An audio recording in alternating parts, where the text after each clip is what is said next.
Thank you so much. Thank you.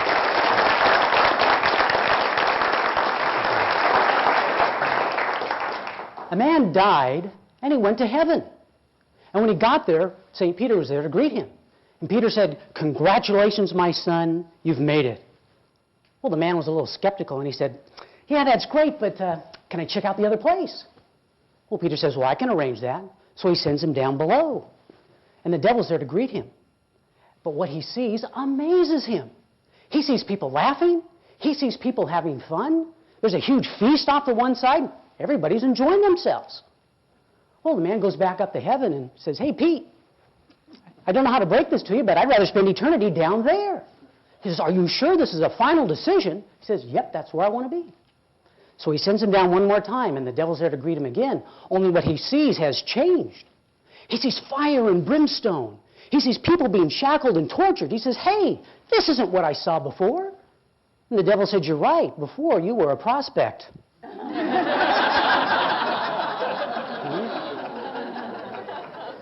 Now you're a customer.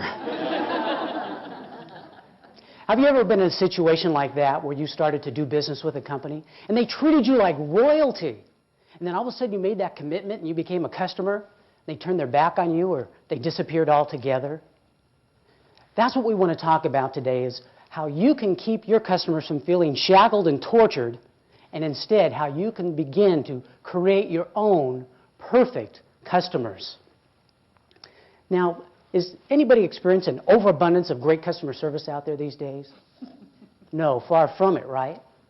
Well, it's because companies, for the most part, don't understand what the purpose of a business is. Now, if we ask anybody, they say, well, the purpose of a business, bottom line, make money.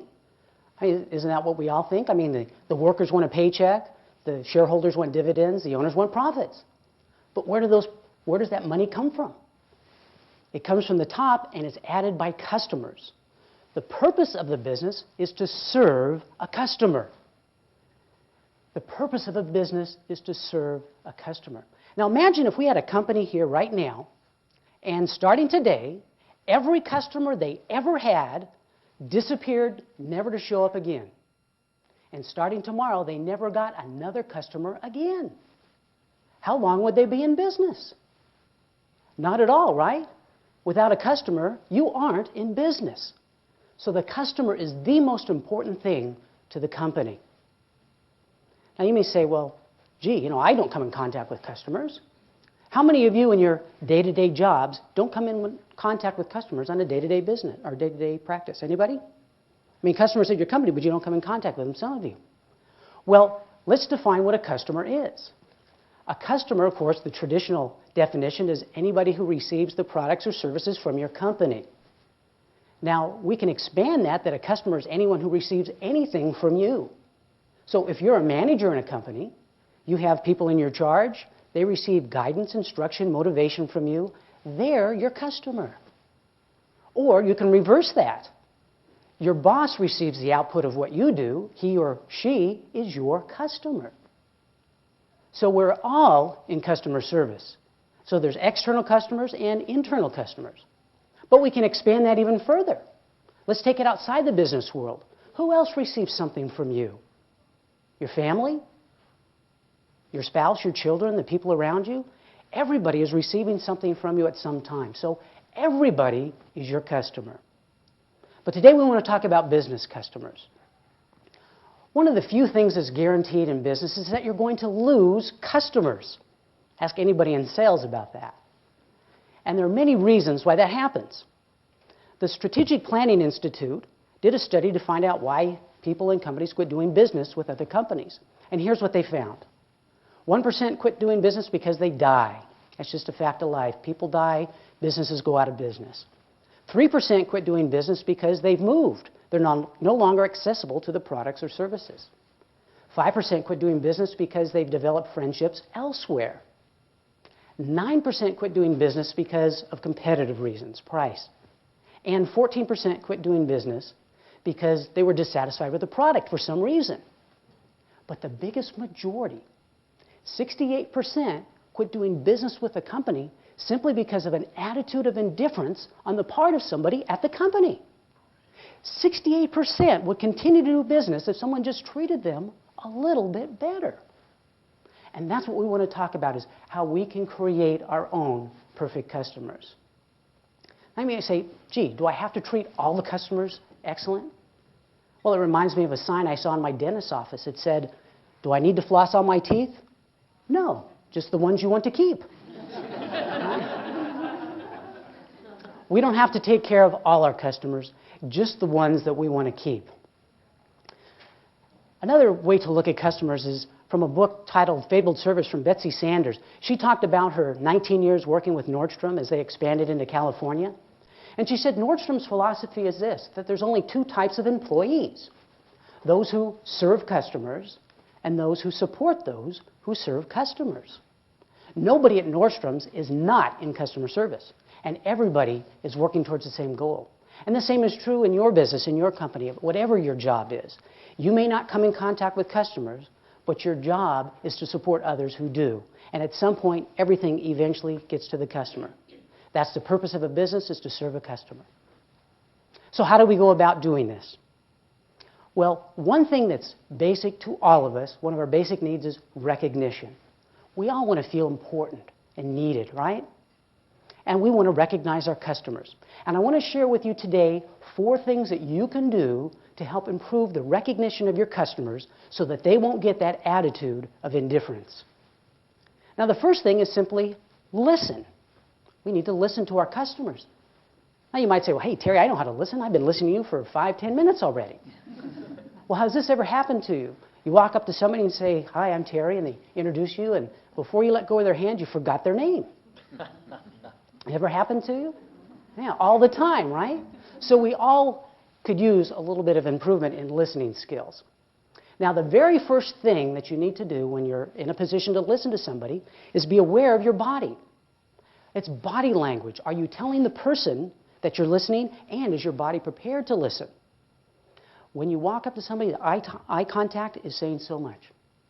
What I want you to do right now, right where you're sitting, put yourself in a position that says, Terry, I don't like what you're saying.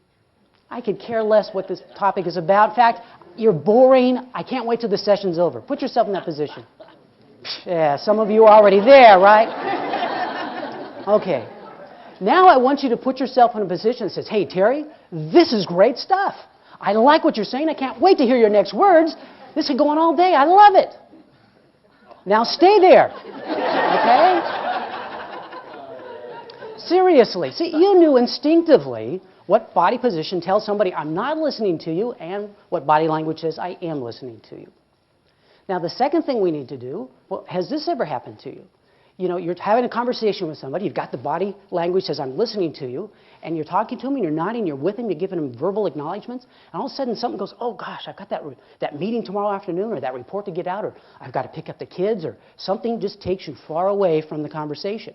And then all of a sudden you snap back to reality, and you're nodding and smiling at the person, you go, I haven't a clue what they're talking about. Right, it happens, right? Well, here's a way to avoid that. The next time you're in a position to listen, as a person's talking to you, think of a question that you could ask them based on what it is they're talking about. Just think of a question you can ask them based on what they're talking about. An example.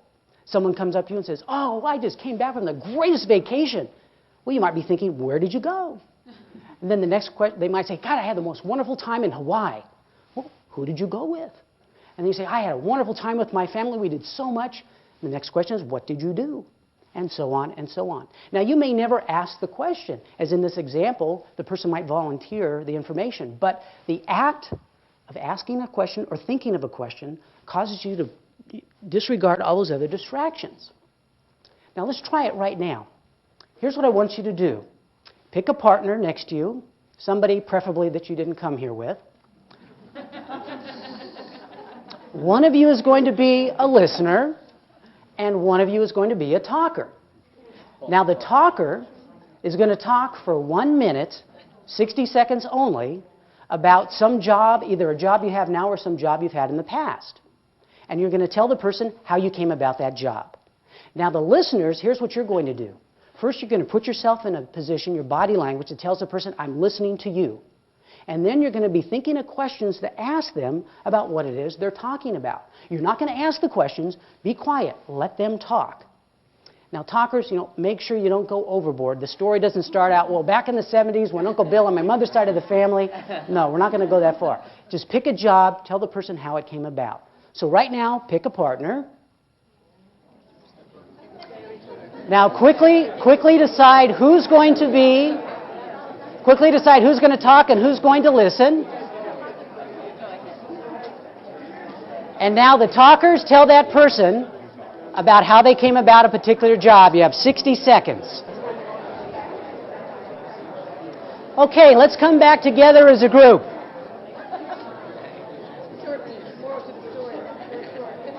Boy, some people must have fascinating jobs.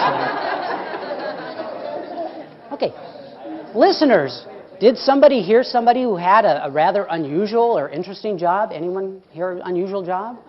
Yes, what was the job? She worked, the show Blind Date?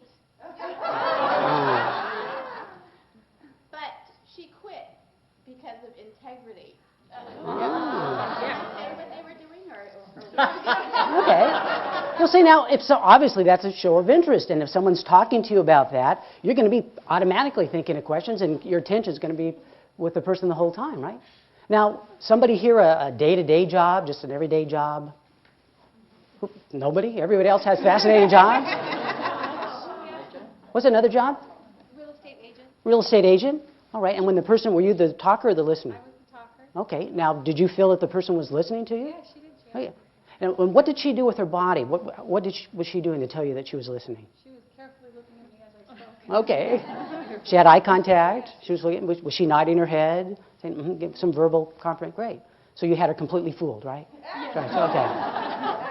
Okay. No, those two simple things will greatly improve your ability to listen. And when we're listening to customers, that's one of the greatest ways to just recognize them as the important person they are. Now, the second way to recognize customers is when problems arise. Oh, problems. I won't have to deal with problems.